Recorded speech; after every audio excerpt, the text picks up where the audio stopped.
Hi all, myself Samit Chavan, Chief Analyst for Technical and Derivatives at Angel Broking. Let's see how weekly expiry panned out today. Yesterday's tail end correction was followed by a flat to negative opening today, as clearly indicated by the HGX Nifty. In the initial trade, Nifty tried heading towards 10,100, but this short spot immediately got rolled into. In fact, the selling got aggravated across the board, which was led by the banking conglomerates once again to test the sub 90 and 50 levels on Nifty. Fortunately, the mentioned support of 9900 acted as a sheet anchor, and in the last couple of hours of trade, Nifty managed to give a smart recovery to reclaim the 10,000 mark on a closing basis. Today, although we saw some follow through selling, fortunately the damage was not so big to dent the recent optimistic rally.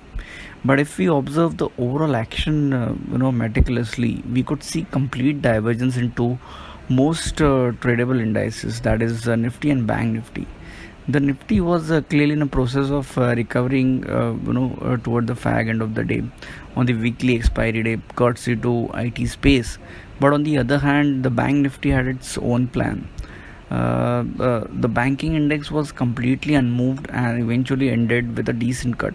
In our sense, whatever decline or profit booking we witnessed in last couple of days, it was necessary and would be interpreted as a healthy sign if we have to extend the recent rally.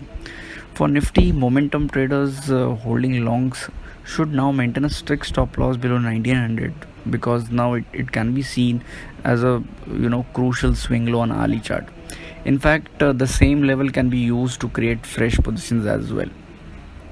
As long as we are holding this support, the possibility of extending this rally towards 10,150, 10,200, or maybe beyond cannot be ruled out. As we alluded yesterday also, the low hanging fruit is already gone and the easy trade is no more now. Market is going to test the patience, emotions of traders from here on, because the move is not going to be as smooth as it has been in the recent past. Hence, one should avoid aggressive trades and rather wait for apt levels to reach to enter into any kind of trade. Moreover, recently the stock specific trades were also quite easy to spot, but now there also one needs to be very fussy, because we have started witnessing a lot of whipsaws in individual stocks. Thank you.